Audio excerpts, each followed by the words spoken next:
Hi friends, this is Murthy from Rajiv Gandhi IAS academy. So உங்கள் குழந்தைங்க 12th exam எழுதி pass பண்ணியிருப்பாங்க. இப்போ நிறைய பேர் மேக்ஸ் பயாலஜியில் இருப்பாங்க, மேக்ஸ் கம்ப்யூட்டர் இருப்பாங்க. ஸோ சில பேர் வந்து காமர்ஸில் இருப்பாங்க, இந்த மாதிரி அக்கௌண்டன்சியில் இருக்காங்க. இப்படியெல்லாம் வந்து வெவ்வேறு குரூப்பில் படிச்சிருப்பாங்க. இப்போ இந்த ஸ்டூடெண்ட்ஸ்க்கெல்லாம் நிறைய பேரண்ட்ஸ்க்கெல்லாம் பார்த்திங்கன்னா நிறைய டெலிவிஷன் ப்ரோக்ராம், நிறைய பிரிண்ட் மீடியா லைக் நியூஸ் பேப்பர்லாம் என்ன படிக்கலாம், எப்படி படிக்கலாம், என்ன தேர்ந்தெடுத்து படிக்கலாங்கிறதெல்லாம் பிளான் பண்ணியிருப்பாங்க. எல்லாருக்கும் நான் சொல்கிற ஒரே ஒரு விஷயந்தான். இப்போ ஒரு சிலர் வந்து சார் நான் கிராஜுவேட் முடிச்சு நான் அப்ராடு போய் ஆகணும்னு ஒரு செக்டார் படிப்பாங்க. இன்னொரு செக்டார், சார் நான் படித்து முடிச்ச உடனே நான் வந்து இன்ஜினியரிங்கில் நான் வந்து கன்ஸ்ட்ரக்ஷன் சைடில் தான் போகணும், ஆர்கிடெக்சரில் தான் போகணும், ஸ்ட்ரக்சரில் தான் போகணும்னு ஒரு சிவில் ஏரியாவில் முடிவு பண்ணுவாங்க. இன்னொரு பகுதியில் வந்து எலக்ட்ரிக்கல் இருக்கிறவங்க எலக்ட்ரிக்கல் தொடுவாங்க, இல்லை எலக்ட்ரானிக்ஸ் தொடுவாங்க, இல்லை இன்ஸ்ட்ருமெண்டேஷன் தொடுவாங்க, இல்லாட்டி இன்ஃபர்மேஷனை தொடுவாங்க. ஸோ இந்த 4 தொகுதியில் ஒரு செக்டார் போயிடும். ஸோ இந்த மெக்கானிக்கல் இன்ஜினியரிங் தொடுவாங்க, மெக்கானிக்கல் தொடுவாங்க, ப்ரொடக்ஷன் தொடுவாங்க, மெக்கட்ரானிக்ஸ் இது இந்த பக்கம் போயிடுவாங்க. அக்ரி தான் நான் படிப்பேன், நான் அக்ரிகல்ச்சரில் தான் நான் போவேன்றது அவங்க வந்து ஒரு அக்ரியை தொடுவாங்க. அதில் சில பேர் அக்ரி இன்ஜினியரிங்கை தொடுவாங்க. ஸோ இது ஒரு பக்கம் தொடுவாங்க. இன்னொரு பகுதி பார்த்தீங்கன்னா, சார் நான் வந்து ஜுடிஷியல் பக்கம் போகிறேன், நான் லா தான் படிப்பேன் அப்படின்னு சொல்லிட்டு அவங்க CLAT exam, all India law entrance, LED, so இந்த மாதிரி போட்டு அவங்க என்ன பண்ணுவாங்க, நான் நேஷனல் லா அகாடமி ட்ரை பண்ணுறேன், இல்லைனா நான் கிளாட் எக்ஸாம் எழுதி நான் வந்து லா போகிறேன்னு ட்ரை பண்ணுவேன். இது ஒரு பகுதி இருக்கும். இன்னொரு பகுதி கியூட், அதாவது சென்ட்ரல் யூனிவர்சிட்டி என்ட்ரன்ஸ் டெஸ்ட், மத்திய அரசு நடத்துகிற மத்திய பல்கலைக்கழகங்களில் நடக்கிற அறிவியலாக இருந்தாலும் சரி, அல்லது வரலாறாக இருக்கட்டும், கலை மற்றும் இதர பிரிவுகளில் வந்து அதே போல் சயின்ஸ் அண்ட் டெக்னாலஜி பேஸ் நிறைய கோர்சஸ் இருக்குது அக்ராஸ் இந்தியாவில்.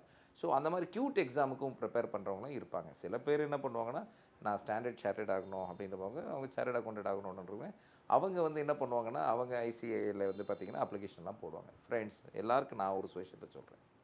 இந்த உலகத்தில் எந்த டிகிரி வேணால் தேர்ந்தெடுங்க, எந்த டிகிரி வேணாலும் தேர்ந்தெடுங்க. எல்லாருமே வந்து இந்தியாவுக்கு தான் நம்ம சேவை பண்ண போகிறோம். எல்லோரும் நம்ம இப்போ அப்பா அம்மாவுக்கு தான் பண்ண போகிறோம், இந்த கண்ட்ரிக்கு தான் பண்ண போகிறோம், இந்த மண்ணுக்கு தான் பண்ண போகிறோம். ஏன்னா இந்த மண்ணுக்கு முன்னாடி நம்மலாம் பெரிய ஒரு 40 வருஷம் 50 வருஷம் தான் வாழ போகிறோம். ஆனால் என்ன செய்ய போகிறோம், what we are going to do for this nation அப்படிங்கிறது ரொம்ப ரொம்ப இம்பார்ட்டன்ட். அந்த வகையில் பார்த்தீங்கன்னா என்னுடைய அட்வைஸ், எந்த டிகிரி வேணாலும் எடுங்க, ஆனால் அதை ஸ்ட்ராங்காக ப்ரிப்பேர் பண்ணுங்கள். கண்டென்ட்டை தெளிவாக படிங்க, கண்டென்ட்டை லைன் பை லைன் படிங்க, நல்லா படித்து நல்லா எழுத கற்றுக்கிட்டு, நல்லா படிக்க கற்றுக்கிட்டு, நல்லா பேச கற்றுக் கொடுத்துட்டு ஒரு டாப்பரை எங்கே நீங்கள் சேர்ந்தாலும் சரி டாப்பரை வர்றதுக்கு முயற்சி பண்ணுங்கள். உங்களுக்கு டாப்பராக நீங்கள் எப்போ வந்துட்டிங்கன்னா, உங்களுக்கு வந்து நீங்கள் ஜேடபிள்யூ எக்ஸாம் ஐஐடி போனாலும் சரி, நீட்டு படித்து கவர்மெண்ட் மெடிக்கல் போனாலும் சரி, நீங்கள் எங்கே வேணாலும் போங்க, அதை பற்றி நம்ம கவலை இல்லை. ஆனால் உங்களுக்கு இந்தியாவிலேயே மிகப்பெரிய உயரமான பதவி இந்த ஐஏஎஸ் போஸ்ட் இருக்குது. நீங்கள் நல்லா படித்தா போதும், நீங்கள் ஐஏஎஸ் ஆகிடலாம்.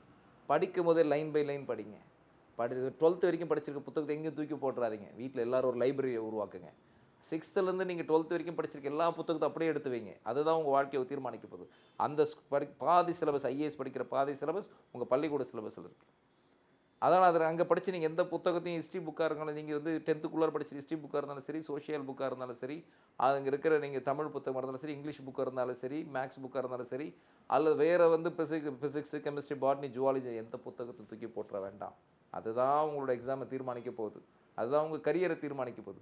அவ்வளோ பெரிய உயரமான பதவி உங்களால் எழுத முடியும். நீங்கள் டாக்டர் படிங்க, யூபிஎஸ்சி உங்கள் டாக்டருக்கான என்ட்ரன்ஸ் எக்ஸாம் இருக்குது. டென்டல் படிங்க, யூபிஎஸ்சி டென்டல் எக்ஸாம் இருக்குது. வேறு எந்த கோர்ஸ் வேணால் படிங்க, யூபிஎஸ்சி சென்ட்ரல் டிஃபென்ஸ் எக்ஸாம் நடத்துகிறாங்க. நீங்கள் அதே மாதிரி எஸ்எஸ்சிக்கு பேங்கிங் போகணும், சார் நான் ஒரு பெரிய சிபிஐ ஆஃபீஸர் ஆகணும், நான் வந்து என்ன நார்கோட்டிக்ஸில் போய் வேலை பார்க்கணும், நான் கஸ்டம்ஸில் பார்க்கணும், நான் எக்ஸைஸில் பார்க்கணும், நான் ரயில்வேஸில் பார்க்கணும், எந்த டிபார்ட்மெண்ட் வேலை பாருங்கள், ஸ்டீல் பிளான்ட்டில் வேலை பார்க்கணும், எங்கே வேணால் பாருங்கள், எஸ்எஸ்சி எக்ஸாம் இருக்குது. பேங்க்கில் பெரிய ஆஃபீஸர் ஆகணும், பேங்கிங் எக்ஸாம் எழுதுங்க.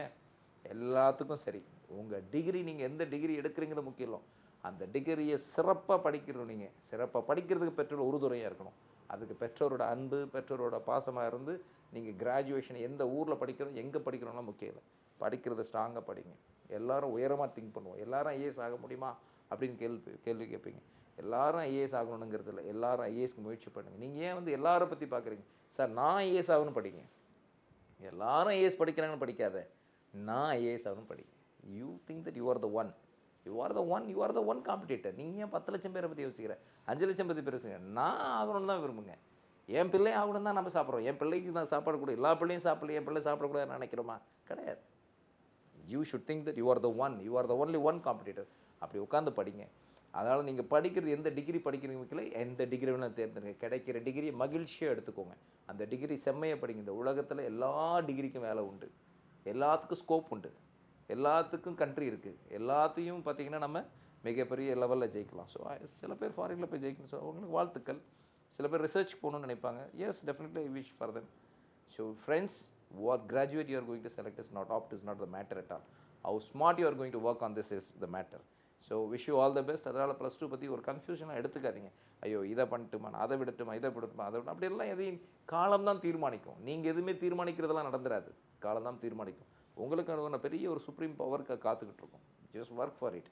Wish you all the best. உங்களுக்கு ஏதாவது ஹையர் எஜுகேஷன் சம்மந்தமான ஏதாவது டவுட்ஸு, சார் நான் இது ஐம் வெரி கன்ஃபியூஸ்ட், என்ன எடுக்கணும், ஏதாவது உங்களுக்கு டவுட் இருந்தால் ஜஸ்ட் கால் டு மீ. என்னோட மொபைல் நம்பர் எடுத்துக்கோங்க, மூர்த்தி சார்னு ஜஸ்ட் கால் பண்ணுங்கள். 9791910066 நம்பரை காண்டாக்ட் பண்ணுங்கள். I will guide you any time. You just call us. We are ready to support you. எங்களுக்கு நல்ல இந்த நாட்டை நல்ல வழி நடத்துறதுக்கான இந்த யங் லீடர்ஸ் நீங்கள் தான். ஸோ நீங்கள் அதனோட பேரண்ட்ஸ் நீங்கள். அவங்கள நல்லா கைட் பண்ணிட்டா போதும் sir. they'll become very smart. அவங்களாம் பட்டாசு மாதிரி வெயிலே வச்சுக்கணும், கொழுத்தனை படப்படப்பட அழகாக வெடிப்பாங்க. தேர் like such a beautiful students. Don't make them to get confused. We'll build their future. Thank you so much.